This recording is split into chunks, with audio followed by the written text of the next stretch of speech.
Welcome students, आप सभी लोगों का स्वागत है। मैं सुमान पांडे आप सभी लोगों के लिए class 9th book beehive subject English और लेसन का नाम है the sound of music.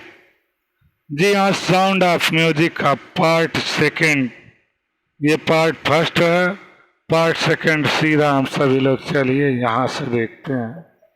Start होता है जिसका नाम है the shehnai of Bismillah Khan, यानी कि बिस्मिल्लाह खान की शहनाई। इसमें ये पार्ट सेकंड पर इस लेसन को रखा गया है द साउंड ऑफ म्यूजिक नामक लेसन में। तो आइए सीधा चलते हैं हम सभी लोग अपने लेसन के ऊपर। आइए देखिए, लेसन स्टार्ट होता है यहां से, पैराग्राफ नंबर 1। ध्यान दीजिएगा आप सभी लोग। Emperor Aurangzeb banned the playing of musical instrument called pungi in the royal residence for it had a shrill unpleasant sound. Emperor Aurangzeb banned, बादशाह या सम्राट औरंगजेब ने पुंगी वादन के ऊपर रोक लगा रखा था, क्योंकि इस वाद्य यंत्र के बहुत ही तीखी और अनप्लीजेंट मीन्स कर्कश ध्वनि उत्पन्न होती थी।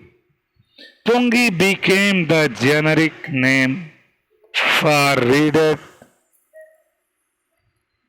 noise makers.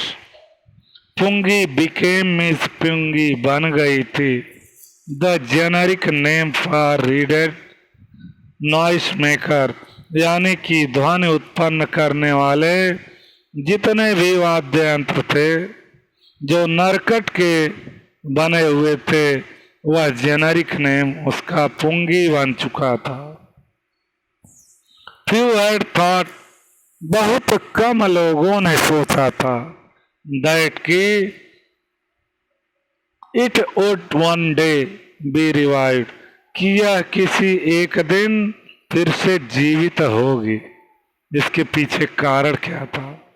कारण ये था कि जो मुगल सम्राट थे औरंगजेब, जब सम्राट के द्वारा उसको बैन कर दिया गया, रोक लगा दिया गया, तो बहुत कम लोग सोचेंगे ही कि ये जीवित होगा। A barber of a family of professionally musicians, a barber एक नाई, ऑफ ए फैमिली में एक परिवार का, आप प्रोफेशनल म्यूजिशियन जो व्यावसायिक रूप से संगीतज्ञ था, हु हैड एक्सेस जो पहुंच रखता था, to the royal palace means शाह के महल तक, यानी कि राज दरबार तक, राजमहल तक जिसकी पहुंच थी। Decided to improve the tonal quality of the pungi, decided उसने निश्चय किया, टू इम्प्रूव में सुधारने के लिए, द टोनल क्वालिटी में ऑफ द पुंगी में पुंगी के जो स्वर किया गुण था उसे सुधारने का निश्चय किया। ही चूज अ पाइप, उसने एक पाइप चुना, with a natural hollow stem, जो कि एक प्राकृतिक खोखला तना था, that was longer and broader than the pungi, जो पुंगी से कहीं अधिक लंबा और कहीं अधिक मोटा था। And made 7 holes on the body of the pipe, और इस पाइप के ऊपर उसने यानी कि नाई ने 7 होल बनाए। When he played it on it, जब वह इसे बजाया, closing and opening some of these holes, इनमें से कुछ छेदों को खोलते हुए और बंद करते हुए soft and melodious sounds were produced. Soft and melodious sounds means कोमल और सुरीला, साउंड्स मीन्स ध्वनि या ध्वनिया, कोमल और सुरीली ध्वनिया वेयर प्रोड्यूस्ड मीन्स उत्पन्न हो गई। He played the instrument before royalty and everyone was impressed. उसने इस वाद्य यंत्र को राज परिवार के सामने बजाया। बिफोर रॉयल्टी में राज परिवार के सामने बजाया। Everyone was impressed. हर कोई प्रभावित था। The instrument so different from the pungi had to be given a new name. The instrument means यह वाद्य यंत्र, so different means इतना अधिक, यानी कि इतना काफी, different means भिन्नता, from the pungi means इस पुंगी से, had to given a new name, इस वजह से इसे एक नया नाम दिया जाना था। जैसा कि आप फिगर में देख पा रहे हैं, ये जो गोल फूला हुआ प्याज की तरह भाग दिख रहा है जिस वाद्य यंत्र में, और पीछे की तरफ 3 पतले पतले पाइप निकले हुए हैं, ये पुंगी है। और उसी के बगल में जो पाइप की तरह है और जिस पर 7 छिद्र दिखाई पड़ रहे हैं, आगे का सिरा पतला है, पीछे का सिरा चौड़ा है, साउंड की तरह, वह शहनाई है। अब आइए हम सभी लोग आगे बढ़ें। तो इसे नया नाम दिया जाना था। एज द स्टोरी गोज, जैसे जैसे कहानी आगे बढ़ती गई, since it was first played, क्योंकि इट वाज फर्स्ट प्लेड, यह सबसे पहले बजाया गया था। In the Shah chambers means शाह के कमरों में, एंड वाज प्लेड बाय ए नाई, और इसे बजाने वाला कौन था? एक नाई था, बार्बर, जो दाढ़ी बाल बनाता था। The instrument was named the shehnai, यानी कि शाह का अगला शब्द और नाई का पिछला शब्द जोड़ करके शहनाई इस वाद्य यंत्र का नाम पड़ गया। चलिए पैराग्राफ नंबर 2 पे आ जाइए। The sound of the shehnai began to be considered auspicious, इस शहनाई का जो ध्वनि था, बिगन टू बी कंसीडर्ड में सोचा जाने लगा, माना जाने लगा। ऑस्पिशियस मीन्स क्या? शुभ माना जाने लगा, यानी कि शहनाई की ध्वनि शुभ ध्वनि के रूप में मानी जाने लगी, सोची जाने लगी। एंड फॉर दिस रीजन, और इसी कारण से, it is still played in temples and is an indispensable components of any north Indian wedding. ध्यान दीजिए, एंड फॉर दिस रीजन, और इसी कारण से, इट इज स्टिल, यह अभी भी प्लेड मीन्स बजाई जाती है, इन टेम्पल्स मीन्स मंदिरों में, एंड इज और है, एन इंडिस्पेंसिबल कंपोनेंट मीन्स एक अनिवार्य अंग of any north Indian wedding means उत्तर भारतीय विवाह का, और यह उत्तर भारतीय विवाह का एक अनिवार्य अभिन्न अंग बन चुका है, तथा इसी वजह से इसे मंदिरों में अभी भी बजाया जाता है। इन द पास्ट, अतीत में, the shehnai was part of the naubat, or traditional ensemble of 9 instruments formed at royal क्या कोर्ट्स। ध्यान दीजिए, अतीत में जो यह शहनाई है ये नौबत की हिस्सा बन चुकी थी। नौबत किसे कहते हैं? ट्रेडिशनल इंसेंबल ऑफ 9 इंस्ट्रूमेंट, यानी कि 9 वाद्य यंत्रों की पारंपरिक वाद्य यंत्र को कहते हैं नौबत।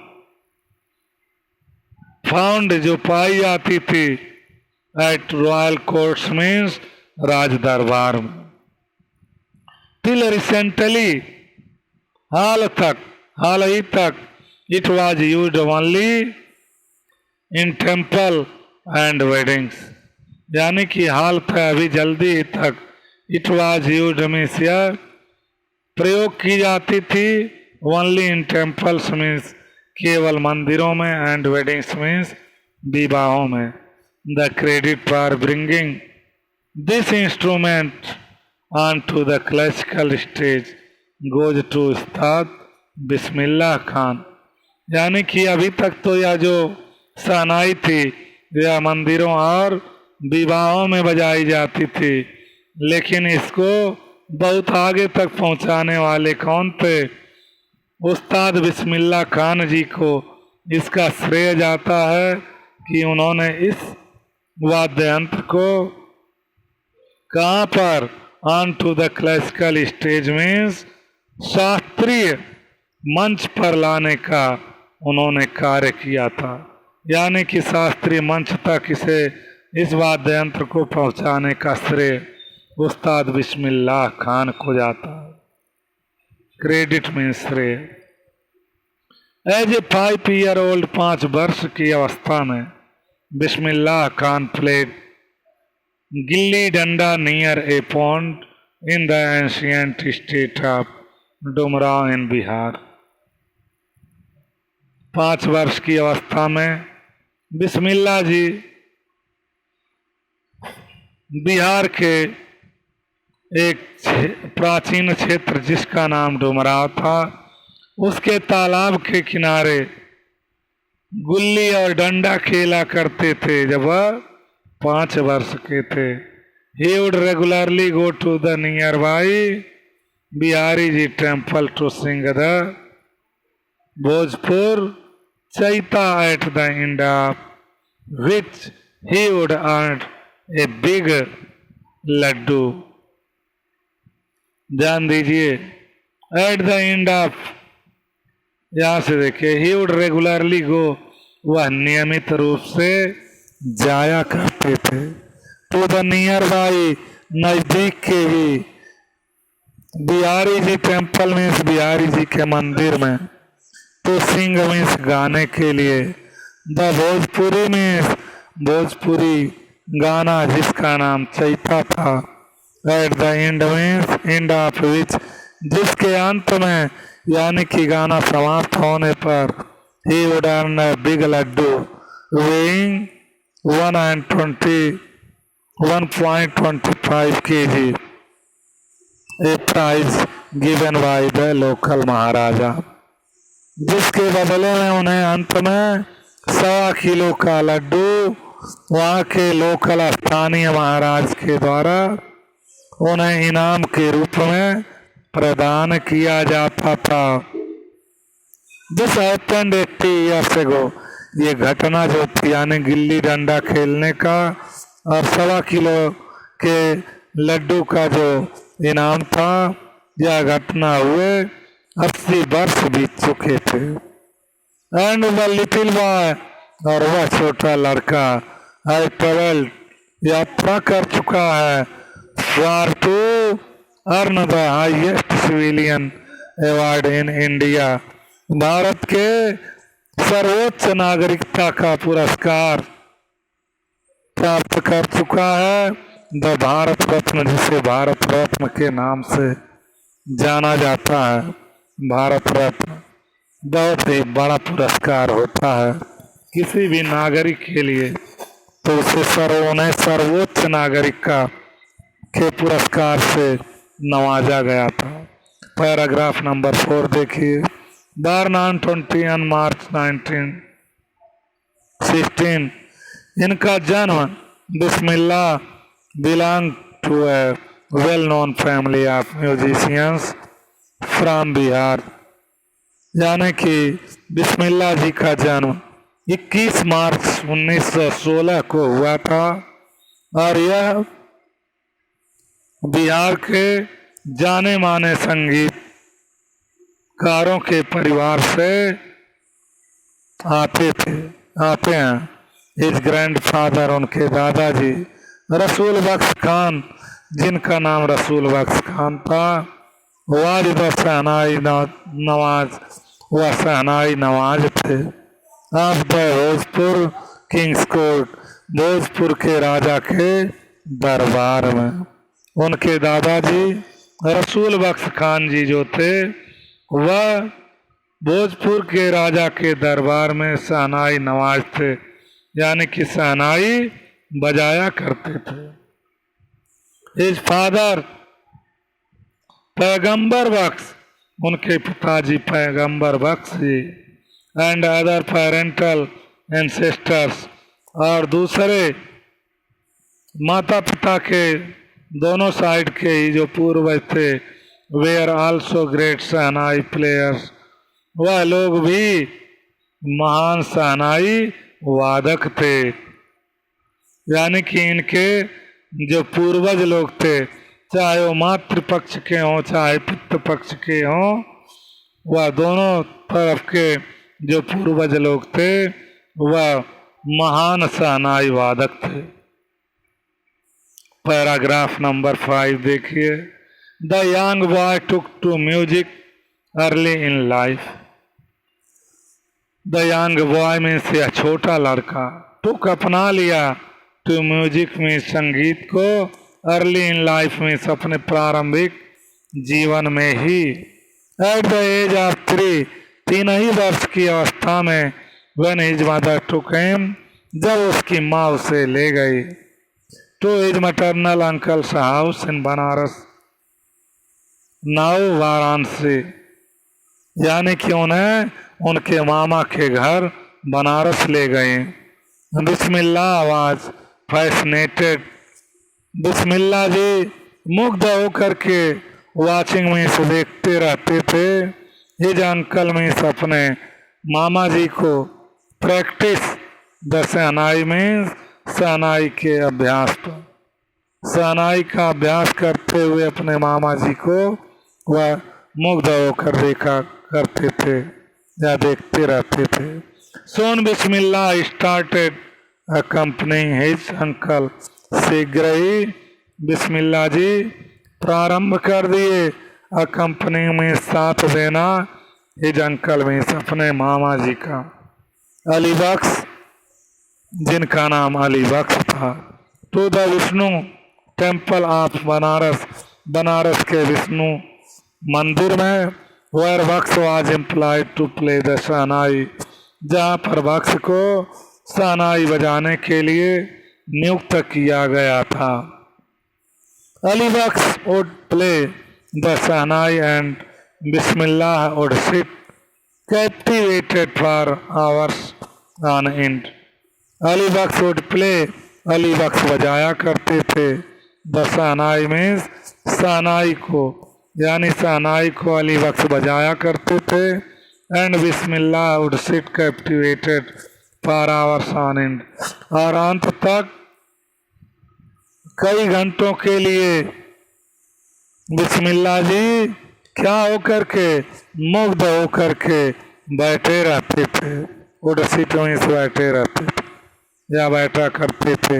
स्लोली, धीरे धीरे, he started getting lessons in playing the instrument, वह धीरे धीरे इस वाद्य यंत्र को बजाने के लिए पाठ लेना प्रारंभ कर दिए। एंड वुड सिट प्रैक्टिसिंग, और अभ्यास करने लगे, थ्रू आउट द डे, यानी दिन के दिन, यानी पूरे दिन भर अभ्यास करने लगे। फॉर ईयर्स मीन्स कई सालों के लिए, to come the temple of, for means क्योंकि, ईयर्स टू कम मीन्स सालों तक आते आते, the temple of Balaji and Mangala Maiya, Balaji मंदिर पर और मंगला मैया के मंदिर तक, and the bank of the Ganga, और गंगा नदी के तट पर। became मीन्स वह बन गए थे। द यंग अप्रेंटिस मीन्स युवा प्रशिक्षक। फेवरेट आंट्स मीन्स इस युवा प्रशिक्षक का सबसे प्रिय स्थान बन चुका था क्या चीज? गंगा नदी का जो तट था, मंगला मैया का मंदिर और विष्णु बालाजी का मंदिर, सॉरी, यह उनका सबसे प्रिय स्थान आंट्स में स्थान बन चुका था। Where he could practise in solitude, जहाँ पर वह एकांत में, सॉलिट्यूड एकांत में अभ्यास किया करते थे, अभ्यास कर सकते थे। The flowing waters of the Ganga, Ganga की बहती हुई जलधारा इंस्पायर्ड हिम, उन्हें प्रेरणा देती थी। टू इम्प्रोविस, सुधारने के लिए, एंड इन्वेंट, और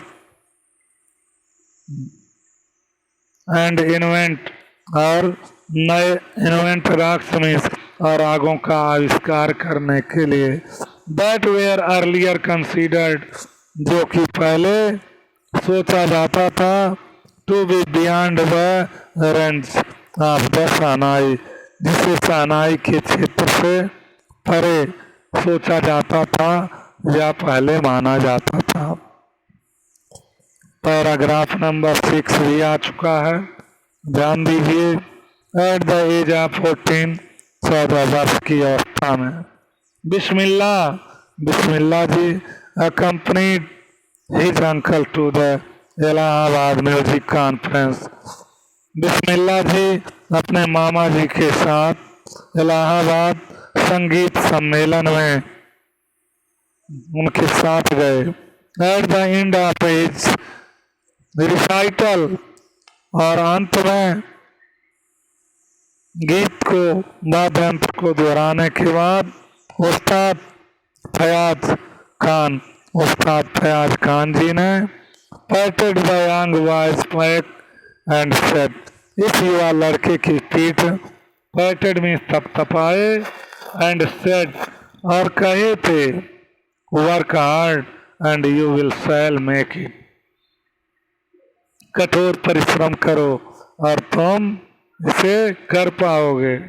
with the opening of the All India Radio in Lucknow in 1938 came Bismillah big break, यानी कि 1938 में जब लखनऊ में ऑल इंडिया रेडियो का क्या हो रहा था, प्रारंभ हो रहा था, प्रसारण प्रारंभ हुआ था, तो बिस्मिल्लाह जी को एक बड़ा ब्रेक मिला, यानी कि बड़ा अवसर प्राप्त हुआ था। ही सोन became an often heard shehnai player on radio, और वह शीघ्र ही became मीन्स बन चुके थे या बन गए थे, an often heard मीन्स हमेशा सुने गए, शहनाई प्लेयर मीन्स शहनाई वादक के रूप में, ऑन रेडियो मीन्स रेडियो के ऊपर। पैराग्राफ नंबर 7 भी देख लीजिए। When India gained independence on 15 अगस्त इन 1947, जब भारत 15 अगस्त 1947 को स्वतंत्रता प्राप्त कर लिया, Bismillah Khan became the first Indian to greet the nation with his शहनाई, तो बिस्मिल्लाह खान जी को अपनी शहनाई से इस राष्ट्र का अभिवादन करने के लिए भारत के प्रथम व्यक्ति के रूप में माना गया, यानी कि बिस्मिल्लाह जी प्रथम भारतीय बने थे अपनी शहनाई से इस राष्ट्र का अभिवादन करने के लिए। he powered his heart, उन्होंने अपनी आत्मा को उड़ेल दिया था, आउट मीन्स बाहर, इनटू राग कैफी मीन्स राग कैफी में। फ्रॉम द रेड फोर्ट में से रेड फोर्ट से, यानी कि लाल किले से वह अपने आत्मा से राग काफी को उड़ेल दिया था। टू एन ऑडियंस मीन्स उस लाल किला के सामने बैठे हुए श्रोता गणों के सामने, विच इंक्लूडेड महात्मा गांधी, जिसमें महात्मा गांधी एंड पंडित जवाहरलाल नेहरू और पंडित जवाहरलाल नेहरू शामिल थे। यानी कि ये बिस्मिल्लाह जी जो थे, उनको जब भारत का सबसे पहले प्रथम भारतीय के रूप में अपनी शहनाई से अभिवादन हुआ किए थे, तब वह अपनी राग काफी को अपनी आत्मा से रेड फोर्ट के सामने बैठे हुए श्रोताओं, और जिसमें महात्मा गांधी और जवाहरलाल नेहरू भी शामिल थे, उनके सामने उड़ेल दिया था। यानी कि बहुत शिद्दत से इसे बजाए थे। Who letter gave his famous, जो बाद में, यानी कौन, पंडित जवाहरलाल नेहरू। हु लेटर माने पंडित जवाहरलाल नेहरू, लेटर मीन्स बाद में, गेव मीन्स दिए थे, हिज फेमस स्पीच मीन्स अपने सुप्रसिद्ध भाषण, जिसका नाम था ट्राइस्ट विथ डेस्टिनी, यानी ट्राइस्ट विथ डेस्टिनी नामक जो स्पीच था उसको उन्होंने बाद में दिया था। यानी कि बिस्मिल्लाह जी का जो इंस्ट्रूमेंट था उसके द्वारा बज करके राष्ट्र का अभिवादन होने के बाद ट्राइस्ट विथ डेस्टिनी नामक स्पीच पंडित जवाहरलाल नेहरू के द्वारा दिया गया था। यहाँ पर पार्ट फर्स्ट समाप्त करते हैं इस लेसन का, और आप सभी लोगों से निवेदन है कि चैनल को अधिक से अधिक शेयर कीजिए, लाइक कीजिए और सब्सक्राइब भी कर दीजिए, और इसके बाद बेल आइकन को भी प्रेस कर दीजिए, क्योंकि इस तरह के वीडियोज हम बराबर लाते रहते हैं, जिससे इसका नोटिफिकेशन सबसे पहले आप सभी लोगों को प्राप्त हो। Thanks a lot all of you, have a nice day.